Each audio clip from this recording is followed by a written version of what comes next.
Почитувани, добар ден. Во неделното интервју на Радио Слободна Европа разговараме со Горјан Јовановски, активист за заштита на животната средина и независен советник во Советот на град Скопје од иницијативата Зелен хуман град. Горјан, периодов актуелна е вашата борба како независни советници не само од Скопје, туку и од останатите општини против обидот за подигање на бројот на потребни потписи за воопшто да може да учествувате на избори. Тој праг веќе еднаш беше подигнат, но уставен го укина во мај, пошто се создаде еден правен вакуум во кој е нејасно дали е потребно воопшто да имате потписи или не.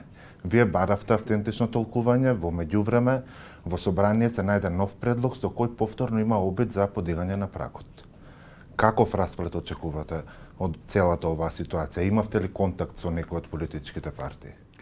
Ние се обидовме да стапиме во контакти директно со собранието, преку спикерот Гаши, со одредени институции и државни кои што се, но и меѓународни институции, каде што сакавме да приложиме состојбата во која што се спрема од страна на политичките партии една нефер и недемократска атмосфера на следните избори, како со цел да се истиснат независните советници надвор од трката на локални избори, бидејќи на претходните локални избори покажавме дека сме четврта најголема сила по бројот на собрани и добиени гласови.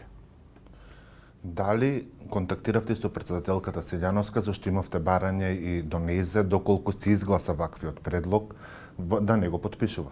Да, значи имаме пратено и барање директно до претседателката, ни беше одговорено дека штом се врати од службено патување во Шпанија, дека ќе бидеме примени, но колку што знаеме сега и самиот закон вели дека претседателката има можност еднаш да го врати назад законот во собранието, но потоа тие можат повторно дури во иста форма реално да го изгласаат и тогаш веќе претседателот не може да не го потпише законот и да го стави во употреба. Идејата тука е дека едноставно се гледа здруженоста и сплотеноста на големите политички партии со цел блокирање на независните кандидати, бидејќи како што беа овие промени еднашка обидени да се протнат на локалните избори 2021 каде што не успеа, сега успеа лани да ги протнат под комплетно фалширани изјави и фалширани примери зошто се прават овие измени. За сега, дури и повторно по уривањето на тие измени од страна на Уставниот суд, против уставно да се обидува да ги вратат назад во закон. Сепак, вие објавивте без разлика дали ќе биде подигнат прагот или не, дека одите на локални избори. Точно. Ако се усвои моменталниот предлог, вие ќе треба да соберете 3500 потписи, зборувам за град Скопје. До сега ви беа потребни 1000. Мислите ли дека ќе успеете да ги соберете ако се подигне прагот? Вака, значи наша борба продолжува. Секако, значи ние ќе се кандидираме макар и да треба да собираме повеќе потписи. Но не е тука идејата да застанеме бидејќи е покачен прагот, туку да го искористиме моментумот и незадоволството кое што очигледно го осеќаат партиите, кои што очигледно го осеќаат кај граѓаните дека едноставно веќе комплетно не се верува на која било партиска структура и да го канализираме тој гнев на граѓаните за да ги собереме и да ги победиме директно во нивната игра. Исто така објавивте и повик до жителите на Скопје да се пријават доколку сакаат да бидат независни советници. Каков интересот досега е првата недела? Имаме веќе пар пријави, што е многу кул. Идејата на Зелен хуман град, како што и на претходните, така и на овие локални избори, објавуваме програма што се вика Мој кандидат, каде што секој кој што е жител на град Скопје може да се пријави да биде дел од советничката листа на Зелен хуман град, каде што после итеративен процес интерно, каде што ние интервјуираме тие кандидати, доколку се сложуваме со вредностите и желбите кои што ги имаме од двете страни, тогаш стануваат дел од листата на Зелен хуман град и они се едни од тие кои што се борат за советничко место внатре, како на претходните локални избори, така и на овие.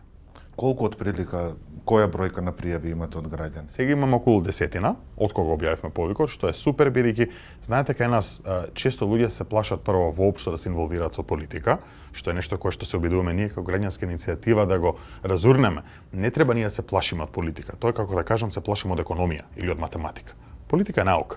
Не треба можеби да сакам партии или одредени партиски структури кои што ја угнетуваат државата сите овие години од кога сме независни, но дека треба да се инволвирам во политика и како, бидејќи тоа е моје граѓанско право, дури и должност, да ако гледам дека има одредени проблеми во државата кои што не се решаваат од тие кои што се на власт толку време, јас треба да влезам и да ги решам. На минатите избори како Зелен хуман град извадивте и своја кандидатка за градоначалничка, Тоа беше госпоѓата Ана Петровска. Дали на овие избори ќе настапите со кандидат за градоначалник? Размислуваме во моментот така да не е донесена финална одлука од страна на Зелен Хуман град. Идејата секако е дека ако можеме на повеќе фронтови да се бориме, дали тоа се градоначалнички места, дали тоа се повеќе листи во повеќе општини, исплотено заедно со сите други независни кандидати, кои што не се само ние, значи тука ги имаме независните за Карпо, шанса за Центар, Зелените од Газибава, подобро за Тетово, стига од Струмица, поинаку од Битола и така натаму. Идејата е дека сите заедно треба да го действуваме, сите заедно треба да напреднеме во оваа борба, бидејќи борбата се води токму против сите овие независни кандидати, а не против една конкретна група. Ете, во актуелниот состав на Советот на град Скопје од вкупно 45 советници, само 20 сте од Зелен Хуман град. Во ваков распоред на силите, колкава беше вашата моќ изминативе 4 години? Зачудувачки имаше моменти каде што беше клучен гласот на Зелен Хуман град. Ке си речеш 2 од 45, па не е некоја голема бројка која што имам за ние да одлучуваме, но многу е битно да се види дека тие двајца донесоа целосна транспарентност на Советот. До пред овие локални избори во Советот не се објавуваше ништо, ниту дневен ред, ниту што се гласа, ниту како кој гласа, ниту се имитуваа седниците. Од овој состав на Советот почна да се имитуваат седниците на Facebook, а Зелен Хуман град, поточно дури и јас лично, ги водам веб страните moјград.mk, каде што сите материјали ги објавуваме, како гласал Советот на секоја точка, како ние, како Зелен Хуман град сме гласале, за да имаме целосна транспарентност, што никој друг не го прави, со цел да донесеме прво транспарентност, но второ и во клучни одлуки да може ние да сме движечката сила, како на пример објавувањето на решенијата за интервенција на зеленилото, што значи дека секој пат сега кога градот сака да даде одобрение да се сече некој дрво или кастри, мора да го објави јавно, 15 дена да чека за реакција од граѓани пред да може да го стави во примена. Така што имаше и победи, дури и со волку мал број на советници, а камо со повеќе. Ги спомнавте активностите за транспарентност и за животната средина. Вие всушност сте и препознатливи по заштитата на животната средина, по вашиот глас на таа тема. Сметате ли дека генерално Советот на град Скопје и градоначалничката изминатиот период успеа да направат доволно во еден мандат за денес да дишаме почист воздух? Воопшто не. Ни малку. Толку предлози ние како Зелен Хуман град имаме поднесено. Амандмани буџетски кои што треба да бидат, а не се имплементира. Предлози за намалување на загадувањето, краткорочни, среднорочни, долгорочни кои што не се имплементира или беа изгласани па повторно беа одбиени од страна на Советот. Советот и ова локална самоуправа направи еден циркус од темата аерозагадување, во кој што се чекаше цело време да дојде зима, па тогаш да се активираме со некакви си паушални мерки. Бројките покажуваат дека загадувањето во Скопје не се намали. Реалните чекори што треба да бидат преземени не беа преземени и соработка помеѓу локалната и централната власт не постоеше. А ова е исти пример како и предходните години, само да вргаме во круг. Што е тоа што требаше да биде преземено? Зашто велите реалните чекори не беа преземени? Милиони една работа. Прво дека треба да воведеме целосна 24-часовен континуиран мониторинг на секоја инсталација на фабриките кои што ги имаме, но и големи, но и мали. Зборам од огромна фабрика како цементара до локалната пекара. Секој што се огорува треба да знаеме точно колку се огорува. Бидејќи велиме имаме инспекции, тие инспекции се јавуваат однапред, тие се најавени, ќе дојде ќе измери. Јас како секој нормален ќе намалам печката за да не ми измери колку навистина загадувам. Ако имам 24 часовен автономен континуиран мониторинг кој што седи со сензор, одма ќе знам кој пречекорува колку и веднаш ќе можам да издавам казни, а дури и забрана за работа. Тоа не е првото. Второто, намалувањето на зависноста на грејењето од мазот или од дрва во зградот в Скопје. Значи имаме и државни институции и домаќинства кои што се греат. Имаше одредени субвенции кои што ги даваше градот, но многу малку беа тие за замена на инвертер клими и реално не се проверуваше дали навистина тие инвертер клими заменуваат реални грејни тела или заменуваат грејно тело кое што било извадено од нечи подрум. И ред други работи, од зелени катастери до намалување на автоцентричноста на градот и фактот дека ние немаме никаков функционален јавен превоз и сите сме зависни од автомобилите. Како граѓани, како јавност, изминатиот мандат, често бевме сведоци на чести политички препирки помеѓу градоначалничката Даниела Арсовска и политичките партии што се дел од Советот. Граѓаните на своја кожа почувствуваа проблеми со јавниот превоз, со собирањето на комуналниот отпад. Како вие како дел од Советот ја оценувате работата на Арсовска во изминатиот мандат? Работата е многу слаба. Тоа е очигледно. Значи, ние докажавме дека немаме можност да соработуваме внатре совет со локална самоуправа кога нема партиска линија. Значи, толку ние сме се навикнали овие 35 години да има иста партија со мнозинство во советот и градоначалник и само така да поминуваат одлуки, што во моментот кога тоа се растрежи, свативме дека ние не знаеме како да соработуваме. И таков дискурс покажува дека ние сме многу навикнати на партија, а не на вистинско носење на реални одлуки. Тоа е нешто кое што ние како Зелен Хуман град го зборевме од сам старт. Мене не ми е гаеле дали предлог одлуката дошло од советот, од една или друга партија или од градоначалник. Ако е добра, ќе ја поддржиме. Ако не, ќе ја оспориме. Ако на тој начин размислуваа сите, немаше да сме во состојба каде што сме денес од чисти инает политички препокувања и блокирање на градот. Еве видовме што се случи овие 4 години. Арсовска периодов е актуелна и по незината битка со дивоградбите во Чаир. Како вие гледате на тоа? Дали мислите дека е искрена битката или повеќе е политички мотивирана? Битка со секаков криминал треба да се почитува и доколку се детектира криминал, криминалот треба да биде санкциониран. Јас често сакам и гледам континуираност да имаме во битките.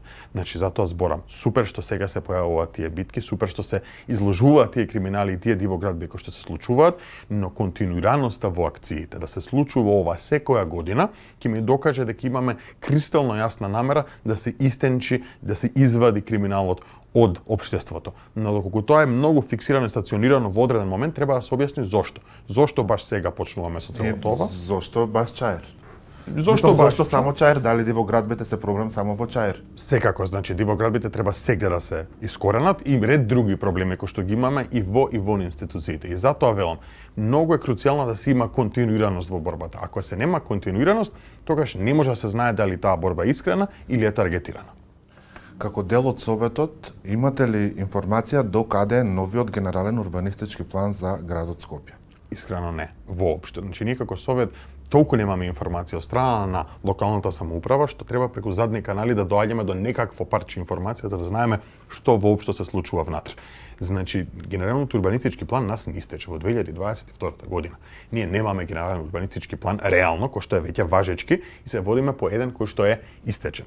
Моја претпоставка е дека се чека смена на локалната власт за да се донесе тој генерален урбанистички план и затоа сите овие години тој не е мрднат од дно, а тоа е многу страшно бидејќи во тој урбанистички план треба да биде инволвирана експертската јавност, треба да бидат инволвирани граѓаните, треба да бидат инволвирани советниците. Ако тие три групи не се инволвирани во неговото креирање, повторно ќе продолжи урбанистичкиот хаос кој што веќе денеска го засега Скопје и такако. Спомнавте на почетокот на разговорот дека на минатите локални избори станавте четврта политичка сила по бројот на освоени гласови. Какви се вашите очекувања за претстојните локални избори? На минатите, пример, останатите влеговте во 33 совети. Ако не се лажам, освоивте над 55.000 гласови. Што очекувате сега? Мислам дека очекуваме уште поголеми, побурни резултати, токму поради тоа што покажавме дека останавме на нашите вредности, останавме искрени и честни во борбата, не направивме никакви коалиции за кои што се обвинуваше од самиот старт ке коалицирате со едни или со други, туку останавме исклучиво независни, како што и налага името, и самиот факт дека имаше многу јасни видливи резултати кога граѓани, а не политичари, ќе влезат внатре во советите и ќе работат работата искрено и честно. И кога ги имате тие луѓе, што јас сум еден од многуте тука граѓани кои што едноставно сака да има подобар живот во Скопје. Ја живеев во странство и се вратив за ова да го правам. Па нормално дека сакам имам поубав град. Се надевам дека тоа ќе ги мотивира и другите граѓани. Не ми е битно дали биле дел од Зелен Хуман град, дали биле дел од другите граѓански иницијативи или формираат сопствена. Седур честни граѓани аплицираат, влегуваат во советите и ја менуваат работата донатре, јас ке сум пресреќен. Колку вие како Зелен Хуман град прогнозирате дека ќе имате советници во новиот состав на град Скопје? Никогаш не се знае. Мислам, јас би 45 да имаме и да завршиме со целосно мнозинство внатре во градот, но тоа ќе покаже едноставно волјата на граѓаните да се тргнат од класичните политички партии кои што ги рециклираме, и истите луѓе кои што ги рециклираме сите овие години, и да имаме нови, свежи лица кои што, и ова ми е многу круцијално, со нивниот активизам и волонтерство докажале во општеството дека сакаат да направат нешто добро пред воопшто да имаат било каква функција. Не може да носиме луѓе на функција кои што не се докажани. Ви благодарам за разговорот. Почитувани гост, следевте неделното интервју на Радио Слободна Европа.